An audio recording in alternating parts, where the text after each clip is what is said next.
259. Gawat. Iya Mas Dimas, salam kenal. Mas Dimas temannya Mbak Mutia atau Mas Farhan? Tak mempedulikan lagi tuan rumahnya, Dimas sudah menggeser kursi dan duduk berhadapan dengan Aida. Yang memang di seberang mejanya itu kursi kosong. Dan tentu saja, Dimas juga tidak mempedulikan orang lain di samping Aida dan semua yang ada di sana. Ini juga membuat Radit menaruh sendoknya sambil dia mengunyah sisa makanan yang ada di dalam mulutnya. Apa yang dimaksud? Dari mana dia kenal gadis ini? Apa aku menyebut namanya saat aku mabuk? Sepertinya iya, atau nanti aku harus bertanya ke Sandi. Bisik hati Radit melihat agak aneh tingkah temannya ini. Ya, itu karena ada satu hal yang dilupakan olehnya. Sandi tentu sudah bercerita padanya soal Dimas ke Kudus dan pertemuan Dimas dengan Reiko di Kudus. Tapi saat itu Radit memang tidak sedang mengambil pusing soalan ini, karena dia sedang fokus pada pembukaan Aurora City Town. Apalagi untuk menghilangkan stresnya, Radit juga suka minum, jadi kadang memang suka terlewatkan. Tapi kan semua agendanya tentu saja tidak akan ada masalah, karena itu sudah diurus oleh Sandi. Dan pria itulah dibalik semua keberuntungan Radit.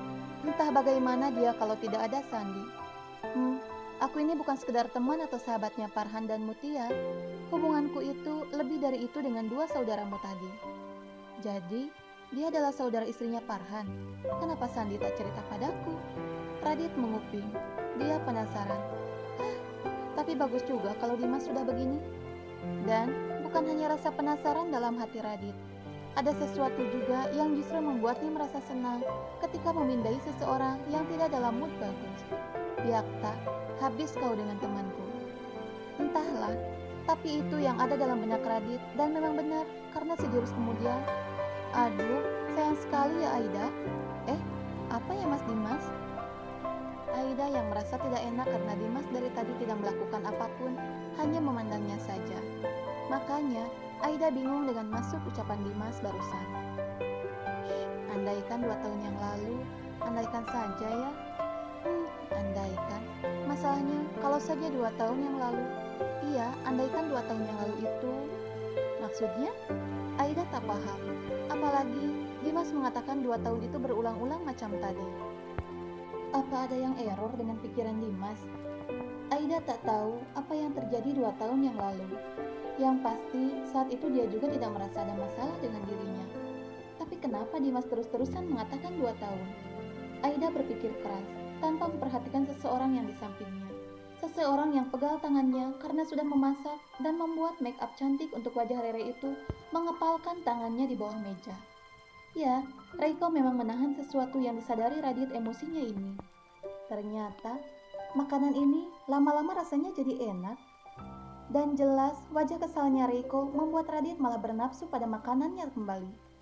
Dia pun dengan lahap menyantap apa yang tadi dibuat oleh Reiko itu tanpa mempedulikan emosi yang tak stabil di meja makannya.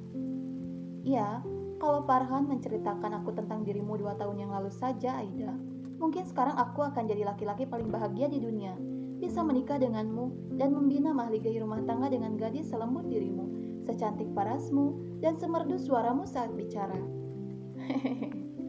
Aida tak tahu lagi harus mengatakan apa, sehingga dirinya hanya bisa tertawa kecil saja dengan semua kebingungannya. Orang itu baru dilihatnya, tapi sudah memujinya setinggi langit. Andaikan saja dia tahu ketidaksempurnaanku, karena aku tidak memiliki sesuatu yang istimewa itu, aku rasa saat ini dia akan menarik semua kata-katanya itu. Gumam hati Aida. Lihat dari cara kamu tersenyum saja, rasanya sudah menggentarkan hatiku loh. Ya Tuhan, Mas Farhan, kamu bicara apa sih sama temanmu? Mbak Mutia perasaan juga nggak pernah bilang-bilang tentang dia. Dan kenapa dia bisa tahu wajahku? Apa dia mengenal orang di sampingku? Tapi orang di sampingku nggak pernah bertemu Mas Farhan tuh. Tunggu dulu, kalau Mbak Mutia sama Mas Farhan tahu dia adalah temannya, berarti Mbak Mutia sama Mas Farhan ini sudah cerita kalau aku sudah menikah dengan orang di sampingku dong. Waduh, gawat nih. Aida memang tidak diceritakan apapun tentang kepergian Reiko ke Kudus dan bertemu dengan Farhan. Makanya, dia juga tak paham dengan kejadian ini dan sudah memikirkan solusi apa yang harus dilakukan untuk melindungi Reiko tentu saja. Kalau sampai dia cerita-cerita pada Mbak Nada dan pada suaminya tentang hubunganku dengan Mas Reiko, Ternyata aku bukan sepupunya. Lah, matilah aku. Mas Dimas? Jadi Mas Dimas ini adalah teman baiknya Mas Farhan. Aida tentu saja jadi semakin ramah pada Dimas, karena dia khawatir kalau Dimas sampai macam-macam nantinya. Dan suaranya sangat lembut, membuat seseorang di sebelahnya memang memerah wajahnya, masih dengan tangan mengepal. Namun, tidak disadari oleh Aida. Kan aku sudah bilang, sayang, aku ini bukan hanya sekedar temannya Farhan, more than that. Iya, saya paham. Aida yang panik, tentu saja langsung manggut-manggut. Oh iya, Mas Dimas. Ngomong-ngomong, ada yang mau saya bicarakan penting tentang Mas Farhan? Kebenaran Mas Dimas di sini, bisa kita bicara berdua dulu sebentar? Tak mempedulikan orang yang ada di sampingnya, tak memikirkan juga tentang semua orang yang ada di meja makan itu, justru permintaan inilah yang langsung diutarakan oleh Aida. Oh, iya sayang, tentu saja, apapun untukmu. Dimas? Iya Denada, kenapa? Bentar ya, aku ada yang mau dibicarakan dengan Aida. Dan ada yang harus kami bicarakan berdua, dan ini sangat penting sekali untuk keberlangsungan hubungan kami. Raditya, temanmu itu gila bukan? Nada tentu bicara seperti ini masih bisa didengar oleh Dimas. Hei Denada, jangan bicara begitu. Kau tahu, aku ini adalah pemilik telekomunikasi terbesar di Indonesia. Mana mungkin aku gila? Lalu Dimas mengarahkan pandangan matanya pada Aida yang sudah berdiri. Ayo cantik, apa yang ingin kau bicarakan denganku? Saat itu juga, Aida yang memang sudah panik sekali, dia tak bisa menjelaskan apapun pada Reiko dan sudah mengekor pada Dimas. Membiarkan semua yang ada di meja itu, Reiko dengan pikirannya sendiri dan emosi yang ada di dalam hatinya, entah kenapa rasanya memang benar-benar seperti terbakar perasaannya. Sesuatu yang tidak bisa dijelaskan olehnya juga, dan memilih untuk tetap diam berusaha untuk menunjukkan sikap yang tak berubah. Om, nanti bikin kue ini lagi nggak? Di saat Reiko sedang tidak ingin bicara, justru ada gadis kecil yang memanggilnya dan membuat dirinya terpaksa harus tersenyum. Nanti kita bikin lagi untukmu ya. Asyik. Lasya, enak kan kuenya? Mam yang banyak dong. Nggak mau? Ya udah, buat lele aja. Rasya memang tidak terlalu suka makanan yang manis-manis begitu. Kalau dua adiknya ini lebih suka makan kue, Rasya lebih suka makan buah. Dia memang berbeda sendiri dan dia lebih suka makanan-makanan yang fresh, sedangkan adik-adiknya suka dengan makanan-makanan yang manis dan penuh rasa. Tapi melihat anak-anak itu, Reiko malah terlihat kikuk. Hatinya sedang tidak ingin berpura-pura, tapi sekarang perasaannya memang sedang tidak enak. Dia tidak ingin duduk di sana dan dia penasaran dengan sesuatu. Tentu saja ini disadari oleh Nada yang menyenggol-nyenggol kaki seseorang. Raditya ini, kenapa dia hanya mengangkat bahunya dan tidak mau mengajak bicara Reiko sih? Dimas juga apa-apaan sih? Kenapa dia membawa pergi anak orang? Mereka lagi membicarakan apa sih? Aku jadi penasaran. Nada sudah meminta Radit untuk mengajak Reiko bicara, tapi sepertinya suaminya tidak mau juga. Dan sepertinya Sandi tak mungkin juga mengajak bicara kalau bosnya sudah seperti ini. Iya, Sandi memang cari aman dan sekarang dirinya juga hanya fokus pada makanannya saja.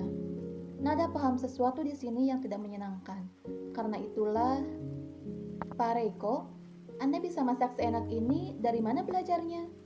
Nada memilih untuk mengajak bicara dan mencairkan suasana.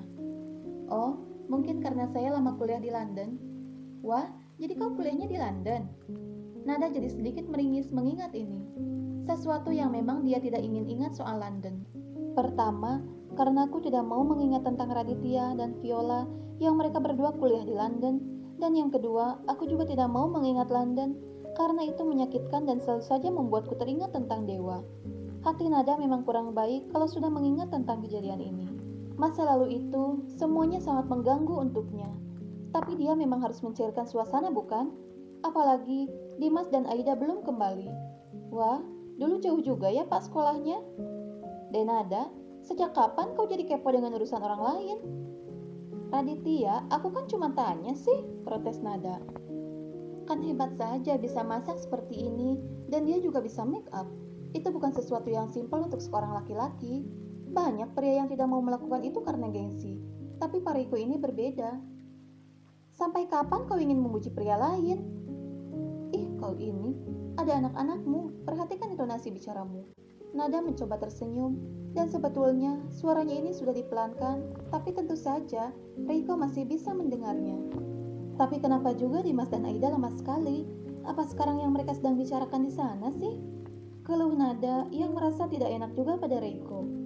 Karena melihat keributan Nada dengan Radit, dia memilih diam dan tidak ikut campur. Padahal dengan sikapnya ini, kondisi di meja itu malah jadi semakin dingin, membuat hati Nada menjadi semakin takut. Duh, aku jadi keingetan Raditya waktu dia dulu di puncak pertama kali bersama denganku. Wajahnya seperti ini, seperti mau makan orang. Aku jadi khawatir dengan Aida. Dan sungguh dia kesal sekali pada suaminya. Karena, bisa setidak peduli ini dia. Apa yang harus aku lakukan sekarang? Apa aku harus menghampiri Aida dan Dimas? Atau aku harus tetap mengajak bicara Reiko, yang sepertinya tidak niat juga untuk bicara denganku?